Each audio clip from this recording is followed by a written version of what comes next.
So let me welcome everybody to the third episode of Porter's Mailbag.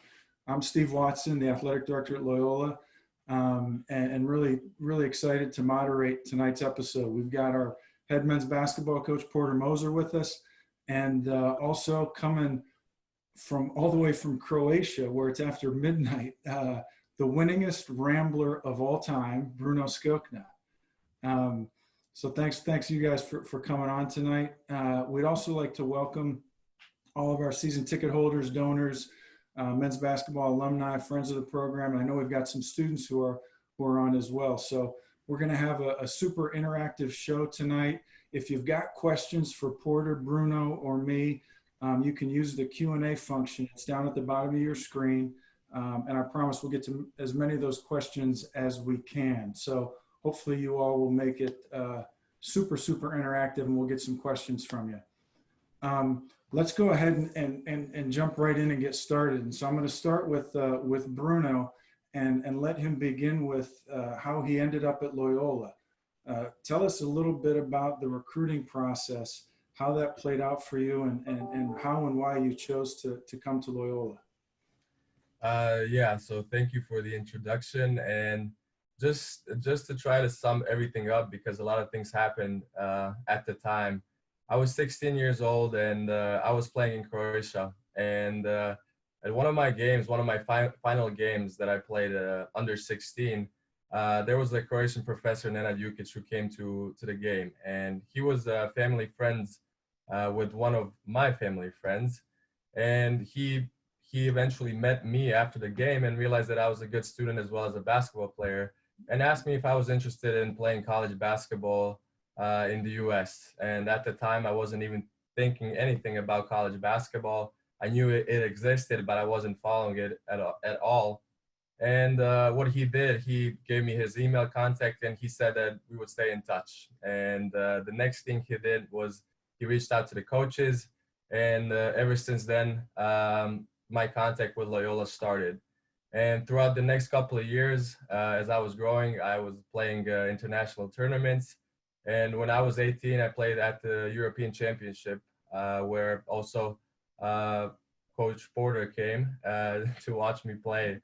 And that was very funny, because NCAA rules don't allow you to speak to the player if you're an NCAA coach. So my interaction with Porter was that he literally, after the game, passed by me, and as he was passing by me, he just said, "Good game, Bruno," and just went straight by me. So that was our communication in person. But yeah, eventually, even though I had some other offers that were interesting, I decided for Loyola because it was the entire package. From first of all, great people. Second of all, great city. Third, great academic school. So that was, in short, my journey with Loyola. So that exchange may have been an NCAA violation, but we're not going to file anything there. But Porter, I distinctly remember when you first talked to me about Bruno, about this guy from Croatia that there's a professor in the business school who's friends, and you were super excited about starting the recruiting process. I remember when Porter, or when Bruno played in that European Championship, he dominated, was one of the best players there. Talk about that recruitment process with Bruno. Very different. You've had some internationals, but obviously a little different with Bruno. So this was probably, I'd been on the job about 2 years, and we were, just really looking to change the environment, talent-wise and culture-wise. And I remember I was downtown, the downtown campus, at one of their block parties. I think they're called block parties. But so I went down there, and I'm eating, and I run into Professor Jukic, and he goes, he goes, "Coach Moser, I got this young player from Croatia. I know him. You've got to take a look." And he goes, "I got film." I go, "All right, let's go watch him right now." And he goes, "What?" We literally went right there from the block party up into the business school in his office, and I sat at his laptop. I think he was surprised that I was that excited to see players, but I was willing to look at a player anywhere, anytime. And we watched the tape, and I just remember seeing a big guard, just a big guard that could play multiple positions. And then I remember going over to Greece and seeing Bruno, which was just such an experience to see those games and such good competition. And like you had a couple pros on your team. Wasn't Zubik on your team? Yeah, he plays for Clippers right now. And then Lauri Markkanen was on the Finnish team. I mean, it was spectacular competition, and that's when we saw him. And then I know Bruno, him and I have shared this story many times, but I'll share it to you. The first time not the first time I've spoken to him, but when it was the time you committed to us, and I remember sitting right here at this desk, and I'm so happy to say this is not a virtual background. This is my first day in the office since March. So it's not a virtual background, but I was sitting here at my desk and talking to Bruno on speakerphone. And I think my staff was here, and Bruno was telling us he was going to commit to Loyola. And he said, but I'm going to tell you, we are going to the NCAA tournament. And I always stuck in my mind how he told us, he's like, I want to play in the NCAA tournament. We are going to the NCAA tournament. And I just thought that was awesome because and that's how he was here. It was about winning. It was all about winning. And no matter what, he was just all about the right things. So Bruno, you decide to come to Loyola and you make that trip across the pond.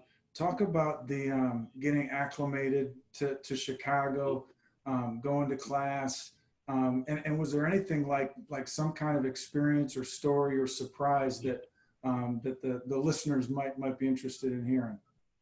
Oh yeah, definitely. It was definitely a huge adjustment because obviously I was never in the States. I was traveling all around Europe playing basketball. But I was never in the States, and I would always tell the story that for a foreigner, the United States means something special, something magical you can't even imagine, because you're watching the Hollywood movies, you're listening to the music, you're idolizing basketball superstars or sports superstars. So it's part of your upbringing ever since you were born without you even knowing it. But when I came to the US, it was definitely an adjustment in terms of culture, in terms of language, in terms of being so far away from home. And I remember first time I came there, I was super excited. And then the initial 3 to 4 months, it was only excitement. I was like, I'm never coming back to Croatia. It's so good here. And then afterwards, you kind of realize when some hardship hits, when you start classes, when you start games, and some tough times start, you start missing home, and you start missing people that you have by your side in the time of need. And that was the time when the struggle really kicked in, and that's really hard for the initial first or second year. And then eventually after first couple of years, you kind of get acclimated and you get adjusted. But yeah, it was just the entire adjustment that was really hard. But I'm grateful for this experience, and I wouldn't change it for anything. How about you, Porter, on your end? When you've coached a lot of internationals, but when somebody like Bruno comes into the program, what do you do special or different to welcome somebody like that into the program? Well, it is tough because you just got to empathize with them that they're leaving their family and they're coming into a completely different culture, and you empathize with that. You try to make them feel as much comfort as you can. And I know Bruno and Matt Gordon, Flash, struck a great friendship and partnership early on. We assigned different coaches to different players academically. And I will say Flash being in charge of Bruno's academics is the easiest task I've given Flash in like 20 years, because that is something he really didn't have to monitor. But I will say that I have coached international players, and I don't know if I've ever seen an international student make such a seamless transition academically. Not only the transition, but to an elite status. I mean, Bruno's year in and year out graduated with the highest GPA on the team. I mean, he has one class left, and he's going to finish his MBA in 4 years with a cumulative GPA of somewhere around 3.9, right, Bruno? 3.7. I wish it would be 3.9. And I'll share a story with that. See, that just shows you why Bruno is going to be successful. Rick Majerus, everyone knows I worked for Rick Majerus, and Rick used to say about successful people, he said, I coach Dream Team too. And I'd come down to the lobby and I'd joke around and I'd say, "Hey, Reggie," because he coached Reggie Miller in Dream Team 2. And he goes, "Hey, Reggie, what'd you shoot from the free throw line?" And Reggie goes, 91.2.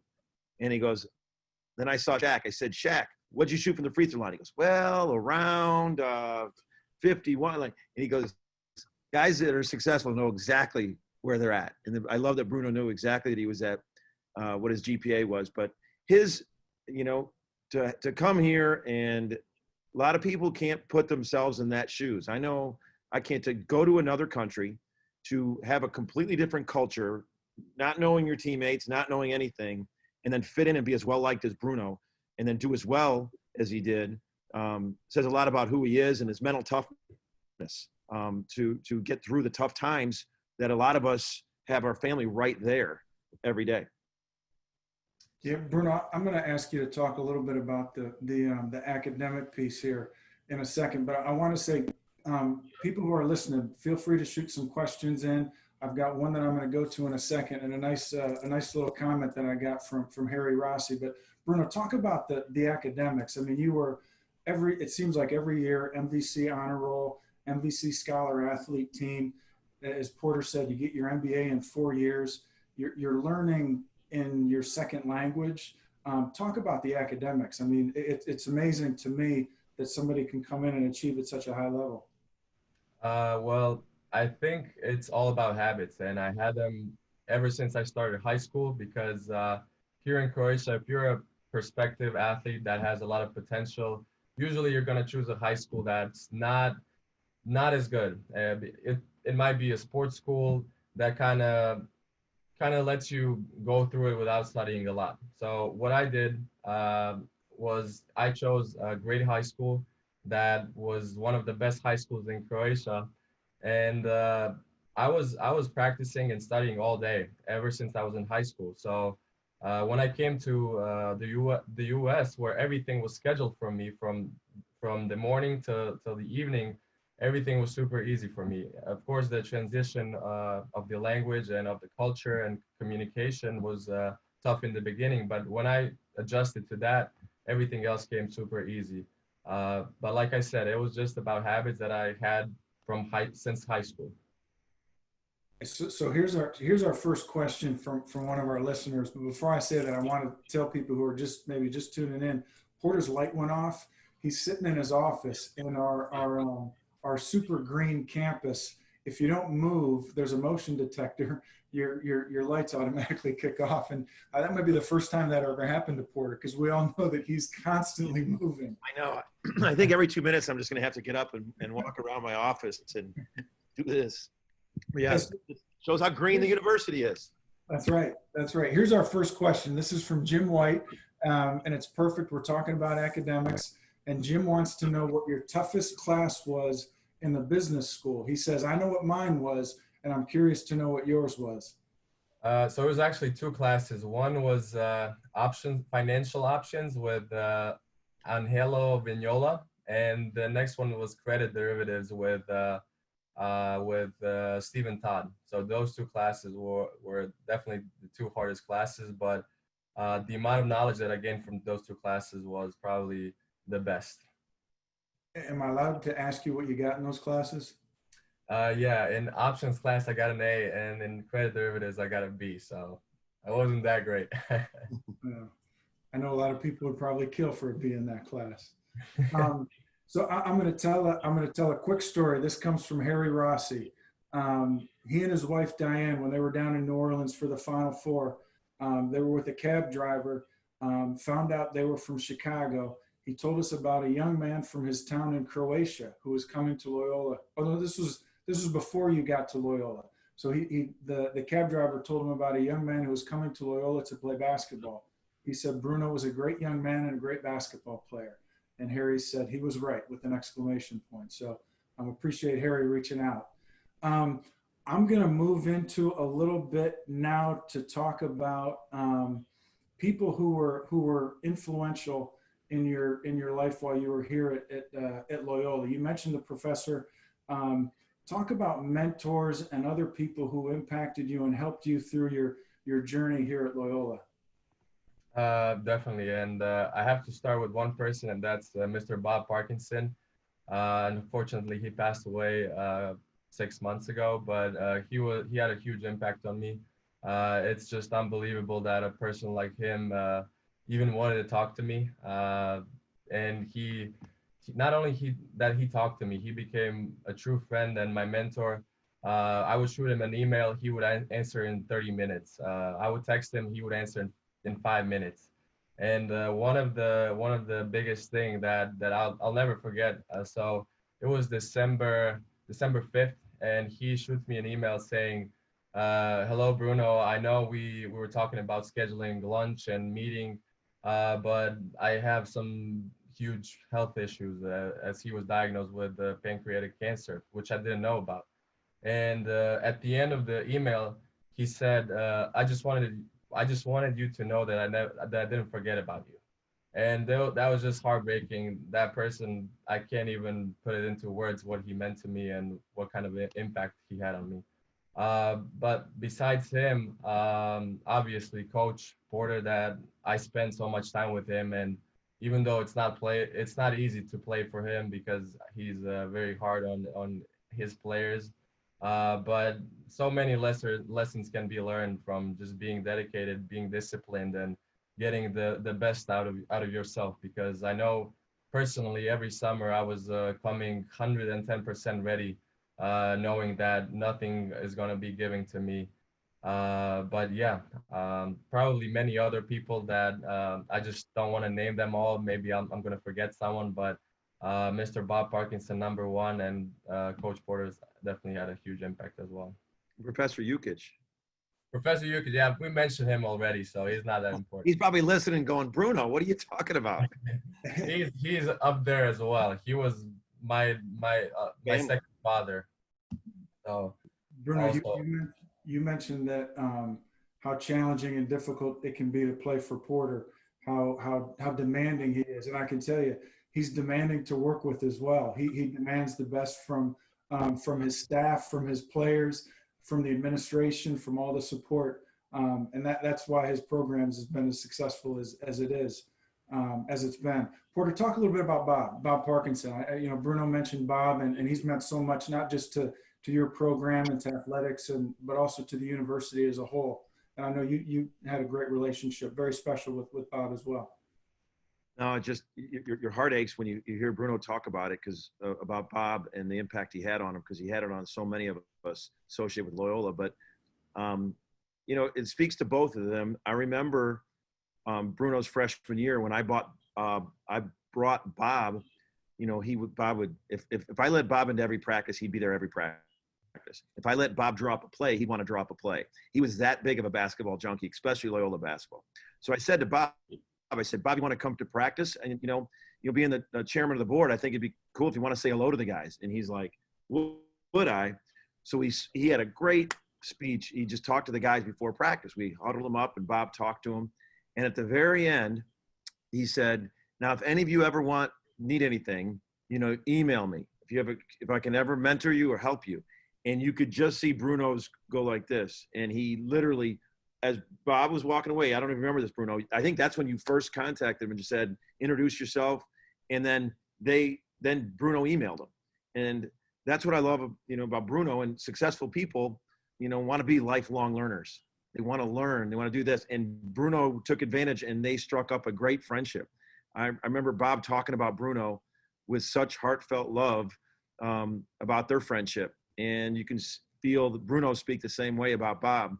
And for Bob to pour into others, it's the Jesuit way, men and women for others, pouring into others. And I know, just hearing Bruno, a letter he wrote me a couple months ago, I know Bruno's going to do the same as a Loyola grad, and is pour into others and mentor others, because he had some people like Bob pour into him.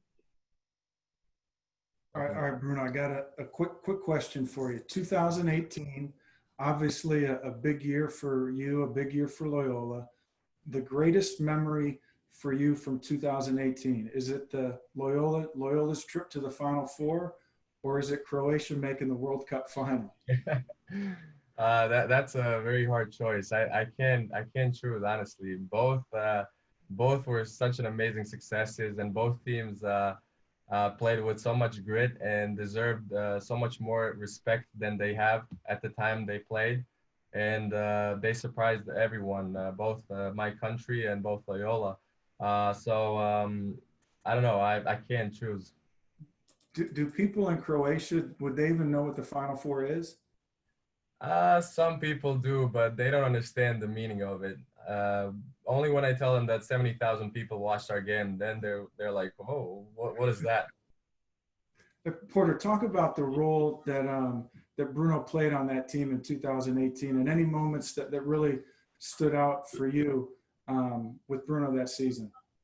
Well, the thing that sticks out to me is how good of a teammate he was. I mean, he was always ready when called on, and that's not an easy role. You know, obviously he wanted more minutes, but he was always ready when called on.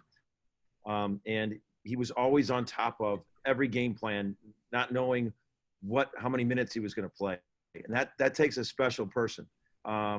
And I just would always remember about Bruno is obviously he's going to walk away. That conversation that we had when he says, we're going to go to the NCAA tournament and everything. And then we did. And then he's walking away with the most wins of anybody to ever wear the jersey. And for him to, that goes into, and then to him to put the team first all the time. You know, I just think that takes special people. Obviously, he would have loved to play more minutes and different things, but he was always played his role to the best and was about the team. But I will say that shot against Tennessee, when he hit that corner shot in the second half, I'm telling you, that was a huge shot in transition. Caught it, got his feet set, and hit that shot against Tennessee in that tightly contested game. Was a huge one. But, you know, just a teammate he was to everybody. You can watch the film after the game, and you can see Bruno around the huddle just, you know, talking to guys, you know, just being into it and keeping guys into it. And he was just a phenomenal team person. So you played on the big stage at the Final Four, which is about as big as it gets in American sports. But you also mentioned earlier how you played for your country's national team. Talk about the experience of being able to represent your country. Yeah, I mean that's a huge honor, obviously. And I started playing for my national team when I was 14 years old, and I went through all the selections, under 14, under 15, 16, all the way till under 18. And that's when you become a professional in the European world. You're not going to college. You have to choose. You're either going to college and stop playing sports, or you're becoming a professional. So that was also one of the reasons why I came to the U.S. But the last time I played for my national team was also in 2018. We had this international tournament in China where we played against the Chinese national selection, and we played against some other teams I can't really remember. I think Finland.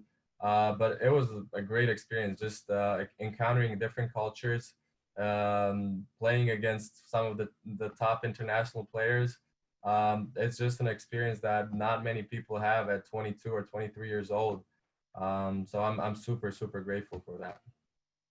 And Marcus Towns, who finished in 2019, he also played with the Dominican Republican national team. And Porter, I'm curious, is that something that you encourage you guys to do, or would you rather have them staying and working out during the summers with the team and their teammates?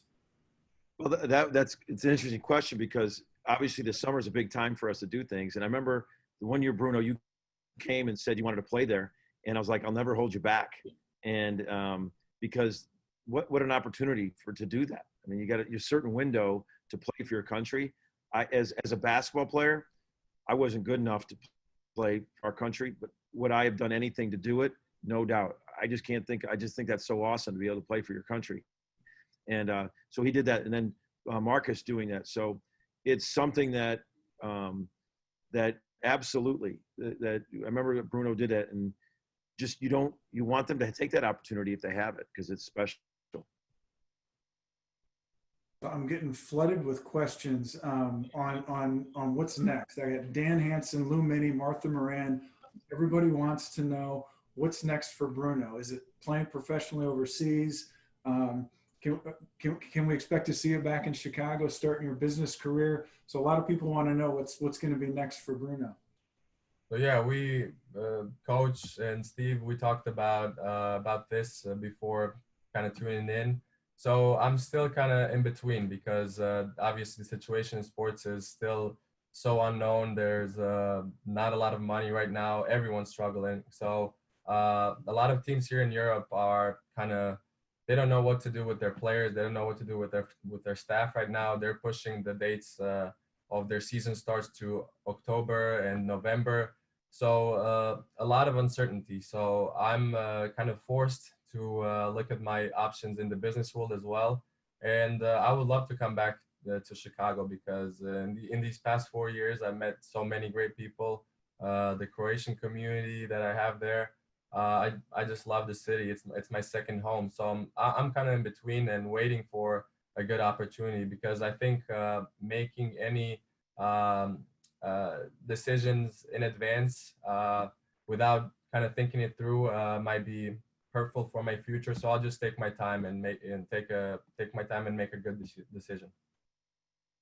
And there may be some people listening on tonight who are looking for somebody like you, Bruno. So continue to represent yourself extremely well tonight. I'm going to put you on the spot a little bit, Bruno. You know next year's team as well as anybody, the coaches, the players, you know the competition. What can we expect from the 2021 Loyola Ramblers basketball team? What are your predictions for next year? Well, if the season happens and if they do play basketball next year, honestly, I don't see the limits for this team because this year, obviously, we had this unfortunate loss against Valpo. No one could have expected that, and we all know that how much of a better team we were than Valpo. And honestly, I thought we would win the conference this year as well. And now we are returning most of the players, and we even added some pieces. For me personally, I think we can definitely enter the NCAA tournament, and from there on, it's one game at a time. So Porter, I got a question coming in as we're starting to talk a little bit about next year and the future. This one's from Dan Hansen. Dan said, Porter, there are a lot of players returning for this upcoming season. Even though the roster is largely intact, what changes or differences this year excite you the most? We can only go up with our free throw shooting. That excites me. But you know, I think, you know, Bruno was the only senior, and sometimes you need strength in numbers for senior leadership. And you know, I do think everybody's a year older. I do think that we've talked a lot about it through Zoom is that Valpo game, how it's burned in our stomach. You know, we had such a large lead, and then the amount of free throws and the threes they hit, it just, you know, and we've used the parallel with Virginia. Virginia went through that game with Maryland, Baltimore County, and lost to the 16th seed. And they didn't let that define them. And they wanted a different story. They wanted that event to help become a greater self of themselves, greater, you know, team of themselves. And then they went on to win the national championship. And we've used that parallel with the Valpo game is obviously, I mean, I still think about that a lot. But that can't be our story. That's got to be the story we tell, that look what the lessons we've learned from that. Look what that helps us tell our new story. And I'm excited about the maturity of some of the guys. I mean, today was our first day of workouts. And you can imagine after not being in the gym for so long with some of these guys. But they had to do some things on their own. I was impressed with some guys. You know, Marquise looks bigger. Keith Clemens looks bigger. You know, some guys that put on some strength. Cooper Keepis is completely healthy. He is trimmed down. He's got his bounce back. He's got his athleticism back. Braden Norris sat out last year. Those are two of our best shooters in our program sat out. And then you got the guys coming back. So there's a strength in numbers. There's a number of seniors, 5 seniors that have a senior urgency with 5 of them. And so there's a lot of things to be excited, but a lot of things we got to continue to work on, especially because we haven't been together. You know, we just started today was our first day.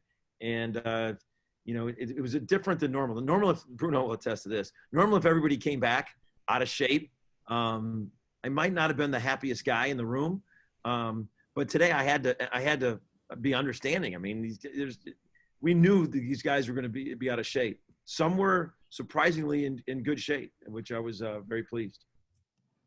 I'm going to throw this one out there, maybe to both of you, Bruno, for you personally, but then Porter, maybe talk about that conditioning during the pandemic. Bruno, you mentioned before we got on that you're working really hard to make sure you're staying in shape and ready to go if that phone call comes. What's that like for you now? What's that like over there to work out? And then Porter, maybe you can piggyback off that and talk about how you were able to track what your guys were doing during the break here. And that Harry Rossi had asked that question about how you were tracking your conditioning and workouts. So we'll start with you, Bruno, and what you're doing to stay ready. Yeah, it's a little bit more difficult here in Croatia because, like I said, at Loyola or in the U.S. in general, when you play at a college, you have everything in one spot. If you want to do weights, you have it there in one building. If you want to do a basketball workout, you literally walk 1 minute to another to an arena, and you're working out there. If you want to do swimming, it's right there. If you want to do treatments, it's right there.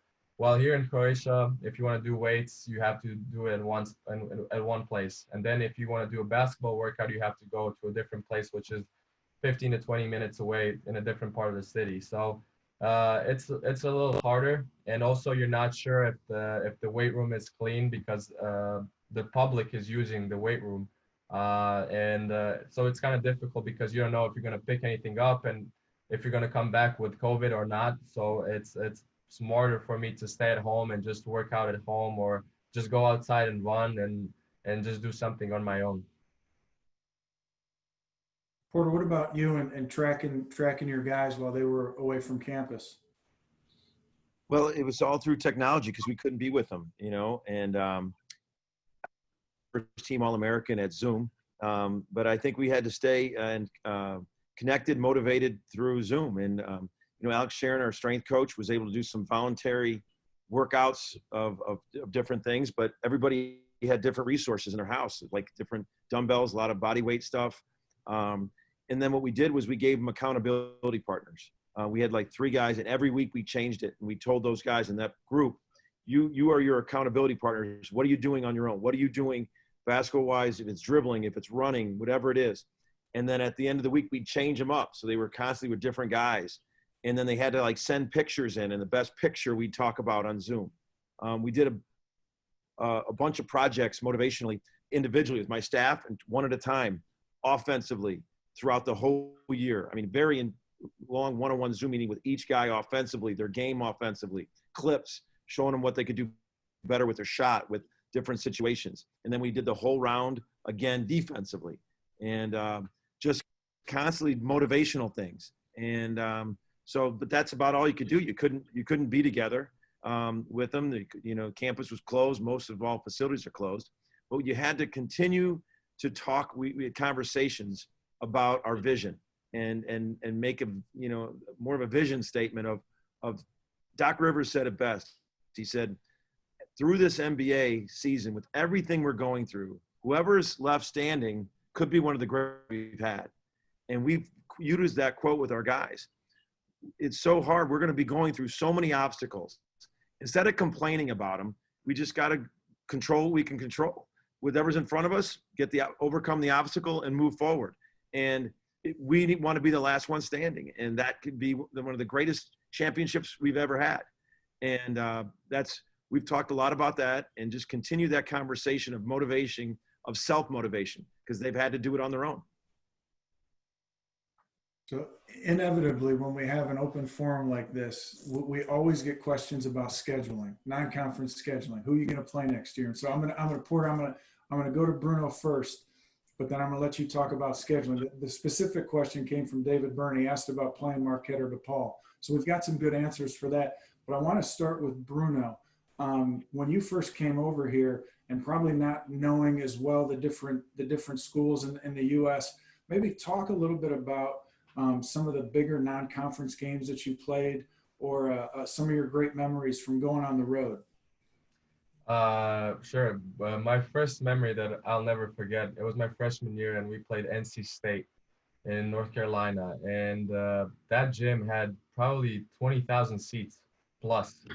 And that was my first time playing in front of such a huge crowd because in Croatia, we have one huge arena like that. But when you play games, you play in much smaller arenas, something like Loyola's. But I've never played in front of 20,000 people. So that was a huge shock for me. I remember that. And all the other players like Clay, Milton, Dante, they were just super casual. They're just working out like nothing's going on. I'm like, looking at this arena, it's huge. What's going on? I'm playing here for real. And then my next memory was when we played Nevada after our Sweet 16 game, I think, yeah. And then next year we play them at home. That was just an amazing game because it had so much media attention around it, and they had about 2 or 3 NBA players at that game. We had a full crowd, so I'll never forget that game as well. But there were many others as well, but those two kind of stick out to me. So Porter, before you talk about next year's schedule, I'm going to make another pitch for people to chime in and shoot me some questions. We've got about another 25 minutes or so in time to answer some questions, and so feel free to shoot some questions our way. But back to the scheduling thing, Porter, maybe talk a little bit about what you've done with the schedule for next year. The specific question was whether or not we get a chance to play Marquette or DePaul, and we've got a good answer for one of those. Yeah, so they'll start with the positive. Positive is we signed a series to play DePaul. So hopefully, God willing, the season goes on as planned, and we're playing at DePaul this year in Wintrust Arena, and then next year they're coming to Gentile Arena to restart that series. So that's exciting. But the thing about scheduling, what people don't understand, it's like any other business agreement. It's got to be two ways. They got to agree to it. And I've never scheduling has always been brutal for us, especially in the last 4 years, but it's been nothing like it is this year. We've tried every power over and over. We haven't got anybody to agree, because what happens is they look at the roster and they look at it and they see everybody back. And then, the answer that I get from Power 5 conferences all the time is they play 20 conference games. Then they play an exempt tournament like Maui Classic, or that's three more games. Then they'll play the Big Ten, Big East Challenge, the Gavitt games. The next thing you know, it's 25 games, and they only got 3 or 4 left. And they're like, why do we want to play Loyola if we got 3 or 4 left? But I do think we're going to continue to be creative and get in good tournaments. The Myrtle Beach tournament is a phenomenal tournament that we're in this year. Next year, we're in Battle of Atlantis. I think there's 7 out of 8 teams have been in the Final Four in the last 12 years, the field that's in the Battle of Atlantis. So just continuing to sign, we had to try to sign agreements with teams that a lot of teams don't want to play, like Davidson and Furman and possibly like San Francisco. Games like that, we're just in talks with to continue. But it's everyone in the Valley. I mean, Jake and I in Northern Iowa have commiserated so many times. It's hard. It's got to be a two-way street. They got to agree. And Steve, because you and I have had multiple conversations. You've made many calls as well. It's just they got to agree to it. And we got the flag up saying we'll play anywhere, anytime, anywhere, anytime to these power conferences. One of the biggest challenges in Porter's life, I think, is trying to schedule non-conference games. And the worst part about it is we'll reach out to a school, or Porter or someone from his staff will reach out to a school and say, we've got December 16th open. We'll play at your place. And they'll say, well, we've got a game scheduled. That doesn't fit in our calendar. And then 2 days later, they're out on all the message boards looking for a game on December 16th. And that's the frustrating part is people don't want to play us. And we've definitely made it known to everybody and anyone that we'll play anyone, anywhere. I'm going to go to you with this one, Flash. This is a good one. Comes from one of our listeners who you have to answer this question. This person wants you to tell everyone who picked you up at the airport when you first got to the U.S., and then that same person then beat you in a 3-point shooting contest that very day. Can you tell us who that person might be? Yeah, for sure. That's definitely Matthew Gordon, called Flash on the team. Did he just call in? He did. He Yeah. did. And so Yeah, you me too. mentioned earlier, Bruno, how what a good relationship you had. Or Porter mentioned the relationship you had with Flash. Maybe talk about that a little bit, because it's always, it seems like when a player joins a team, there's somebody on that staff that hopefully they'll make a really strong connection with. And even though Flash beat you in a 3-point contest when you first arrived in the States, you guys were still able to develop a strong relationship. Yeah.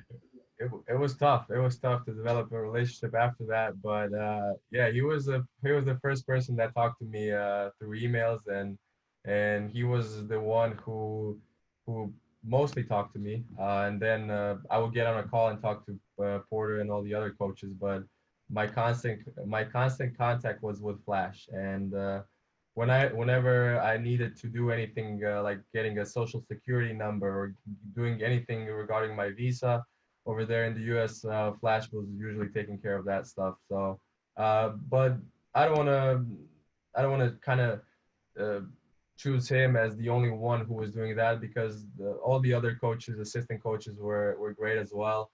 But it's obviously you're connected to one coach that kind of recruits you more than others, because I didn't know Brian before I came to Loyola Mullins. I didn't know Emmanuel Dildy before I came to Loyola. And when I entered the building, that was my first moment kind of seeing them in person and kind of interacting with them. But until then, I was mainly talking to Flash and Porter.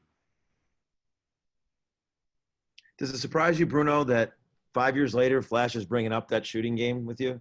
Oh, no, not at all. He must That was his highlight for sure. I was going to say, he must not have won very many games, right? We got a couple more questions on scheduling, and I'm going to throw these at you, Porter. Talking about, and these are, I like this one especially. It came from Dan Hansen. What's the dream school for you to start a home and home with? He asked that for both you and me. He said, is it Creighton for you? Is it St. Bonaventure for me? And then just to kind of to tie into that, why don't we play? Why can't we get as many of the regional schools to play us in the non-conference? It's not Creighton because we beat them here. But I would love Michigan here. I mean, that game just sticks in my craw, and I'd love to get them at Gentile Arena. I just think that'd be really cool, and to start that up. I think some of the powerhouse Jesuit schools, I think Georgetown would be a cool series. I think Gonzaga would be a cool series. Marquette would be a cool series. I'm so pumped that we're starting DePaul again. When we beat DePaul, the last time our teams played, we won. I've never seen the passion. Well, I have. I saw it again at the Final Four, but Rambler fans like bear hugged us. Like they were like, thank you. And it went back very, very deep, that rivalry. And for when we beat them, I mean, the passion. So that was really cool. And I'm so glad we're starting that one up again. What was the second part of your question, Steve? What about other regional schools? Regional schools. I love it. And especially nowadays with the travel, it'd be great. And I think everybody out there knows how much we got the sign up. Let's play. So the question that Dan also asked me what my dream home and home would be, and I would love to see Northwestern. We've got DePaul.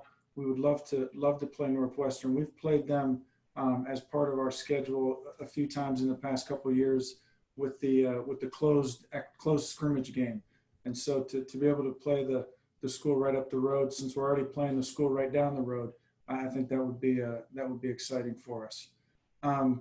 Here's another good one from Dave Byrne. So his daughter Erica, 2019 grad, and now we're going to do the shameless plug for Porter's book. So his daughter got him a copy of the book for his birthday. Great read. He's about Coach's age, so a little older than me. And he felt like it was an inspiring book, and really happy that his daughter got to experience Loyola. And Porter, why don't you talk a little bit about your book, and I know that was a special project for you. Just for all our people out there, I want to let you know this shameless plug was not planned about it, but it was a project that I always thought I was going to write a book. When I was in college, I read a book called Playing for Night.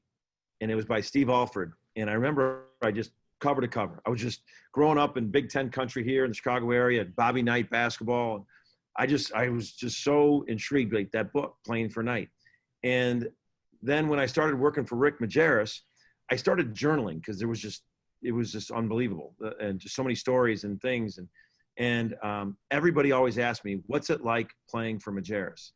And I said, you know what? I'm going to write a book called Coaching with Majerus. So in my head, that's right. If I ever was going to do it. And then after the Final Four, the Loyola Jesuit Press approached me. And at first I was hesitant. I'm like, no one's going to want to know about my journey, because they want to kind of talk about my journey of faith, my journey of ups and downs, and building this culture. And it took about 6 months, and persuasion by Loyola Press, and I finally did it. And I had a lunch with the author, John Gordon, who wrote The Energy Bus, and I became friends with him over the past couple of years. And he said, if you're going to write a book that your kids would want to read and they'd be proud of that you wrote it. And that just stuck with me for some reason. And I wrote it about my journey, leaving high school and going to play at Creighton and get my degree and playing there and overcoming some things there. And then the women's team, my daughter's a freshman, and now she's a sophomore on the women's Loyola team. And she was about halfway on a bus ride to Peoria, and she sent me the most heartfelt text that I've ever received. And it was a long text. She was halfway through the book, and she just stopped and wrote this text on what her thoughts were about the book. And it just made the whole project worthwhile. And so it was a very hard project. It was harder than I thought, but it was just so worthwhile. And I'm just very grateful that I did do it and finish it. And I do think it's a worthwhile read for young people, for a lot of different people to read it. So just for the record, Porter did not know that question was coming. That is true. I did read the book. I thought it was fantastic. I don't know, Bruno, have you had a chance to pick it up? I never got the book. No. We need to send one. This one's going to be yours, Bruno. I'm sending it. We're going to send you one. I'm going to do a little education here. So I had a question. A question came in asking about one of our new recruits, and the NCAA rules. They prohibit us from talking about a recruit who gives a verbal commitment. We can't talk about a recruit until he actually signs a national letter of intent. That won't happen until November. So while you may have read about somebody who's made a verbal commitment to come to Loyola, we're not allowed to talk about that person quite yet. So appreciate the question. Glad you're following things closely. We'll be able to talk about that in November. Wow, Steve, that compliance hat, you were just so eloquent.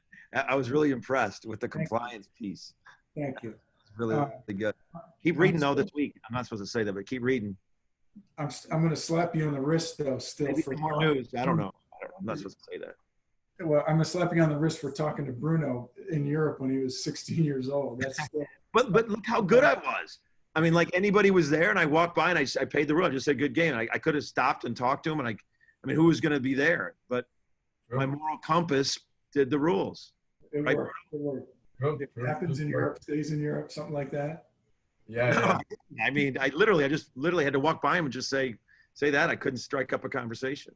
So Bruno, this is a great question. This comes from Lou Minnie, and he says, first, congratulations on a great career at Loyola, more so on being an exemplary student athlete and representing the university so well.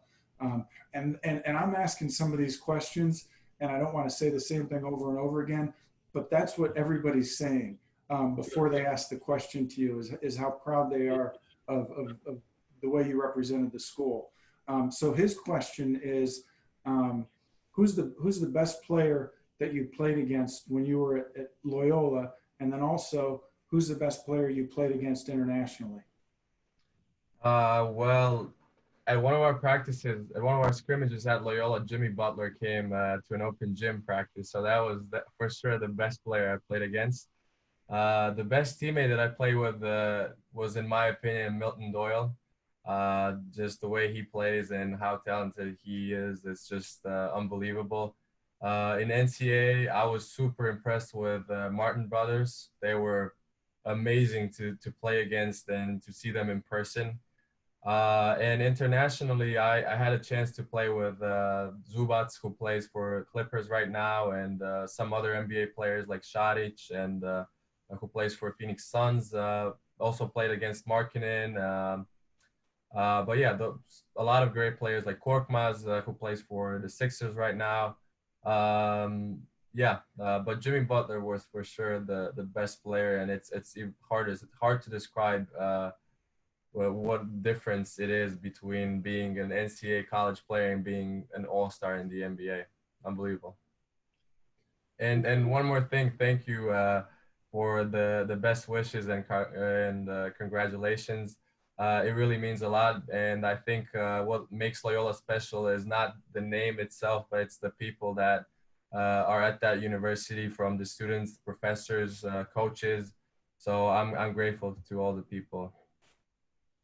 Matt Gordon just wrote in and said you forgot one player that you played against that was one of the greatest. Is it him? So Flash is looking for another mention. Bruno, I thought you would have said, you already mentioned NC State. That game eats my crawl. Dennis Smith Jr., who was a lottery pick, had 33. He single-handedly beat us. Milton was really good in that game too, but like Dennis Smith Jr., I don't know if one person single-handedly, besides, Mo Wagner, that shot when he dribbled out of the corner just really eats my crawl. He was super good as well. Yeah, I forgot about him. Grant Williams from Tennessee, I thought was very good. He was good, yeah. How about the league player? Who's the best player in the Missouri Valley you played against in your 4 years? Oof.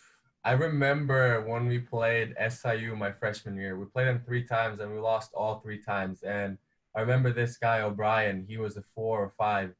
He was just destroying us. He was passing the ball from the – he was doing something similar like Cam Crutwig is doing for us for the past 4 years. But he was just an amazing player. But there are for sure many others that are great as well. So we're starting to get everybody knows Porter's a big Cubs fan. And so we're starting to get some questions about whether or not you were able to catch the last couple days of the Cubs games. We're not going to necessarily talk about that, but I just want you to know that your fans out there are ready to stick it to you about these exhibition games where these don't count. So I want to read something that Dave Kupiak sent in. Dave's one of our great supporters. Just wanted to wish Bruno all the best. We all know he will be very successful in whatever he does. Enjoyed watching him play and talking with him over the past 4 years.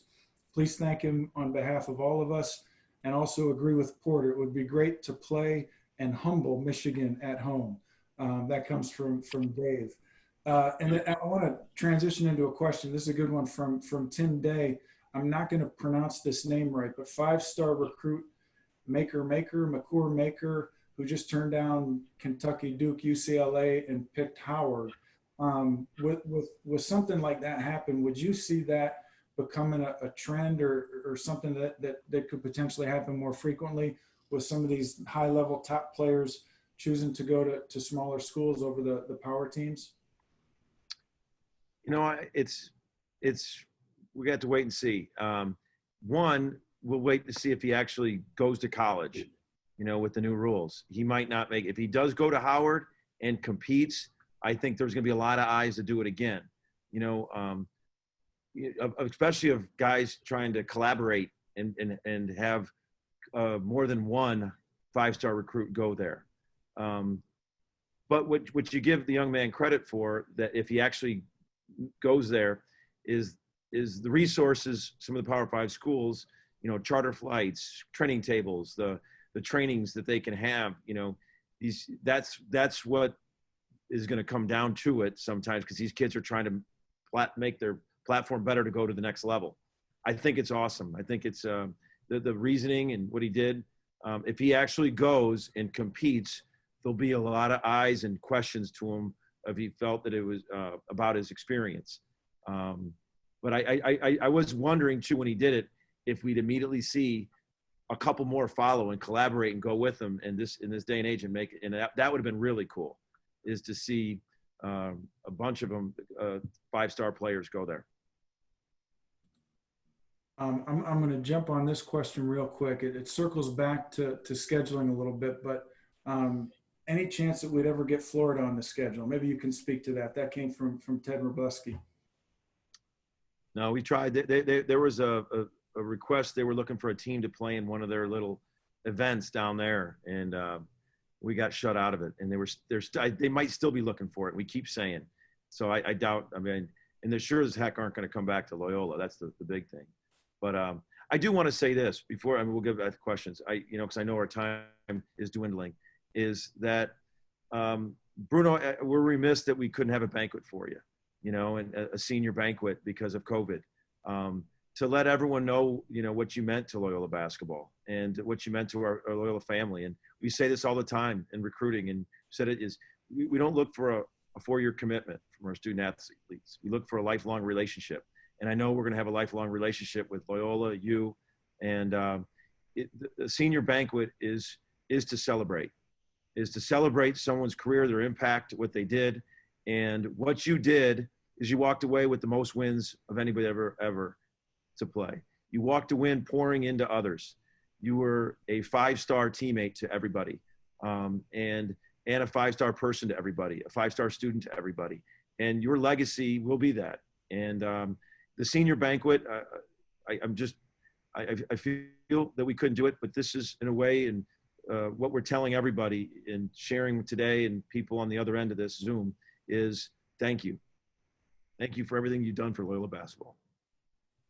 Thank you. And this is why Loyola is different than any other school, because of these kind of things. And I can't even put it into words. And I wouldn't change my decision for anything. And I'm thankful, and I'll be back in Chicago soon, and we can have a party together. Sounds good. Hey, I'll take you up on that. Trust me. Ben Richardson and Clay are trying to do it every 2 weeks. So you guys absolutely. Thank you again. So that was kind of my, Porter stole my closing line is everything unscripted. And the one thing I had scripted was, I was going to say, one of the coolest things for Rambler fans to get to experience every year is that senior banquet, where Porter puts the seniors up there and he gives them an opportunity to stand at the podium, talk about their experience. And a lot of people that are listening today are the same people that do go to that banquet and do have that experience to listen to the seniors. And so what I was going to say at the end was, we unfortunately, we didn't have that opportunity. And I know you've said some great things about being a Rambler, and great things about your experiences here. And I just wanted to be sure that you would have the opportunity to talk about that experience here with people, but before we sign off here in a few minutes. Oh yeah, thank you. And like I said before, what makes Loyola special are the people, and these kind of things that we do that you can't see in the statistics or in the paper. And I wouldn't change my decision for anything. And I wish we had a banquet, but at the same time, the way it ended, it could have been much worse, but that's what we do at Loyola. We adapt to certain things, and we overcome them. And I can't even put into words how grateful I am for the coaches, and for the things that you did towards my diploma and my MBA, that not many people know how much Steve and coaches and Porter helped me to finish my MBA. Because it was a tight schedule. They kind of helped me to finish that. And I'll be grateful for a lifetime, and I'll be a Rambler forever. And I do want to give back to Loyola and to students that are incoming, and players, teammates. And I'm in constant contact with the guys on the team and advisors and assistant coaches. And like I said, if there's any way that I can help or give back, I'm always here for Loyola. If you see any players over there that are like you, send them our way. I was gonna say, you said you wanted to give back to Loyola. I was gonna say, what's the over/under on Steve and his team reaching out to you, Bruno, for donations? Is it 2 years? What's the over/under that they're gonna go right at you? Avercamp and all those guys are all primed and ready. We don't doubt. I'm ready anytime. we don't doubt for a second that Bruno will support us in any way, shape, or form. But if you've got some players, we'll take them right away. For sure, for sure. So we're jumping right up on 6:30.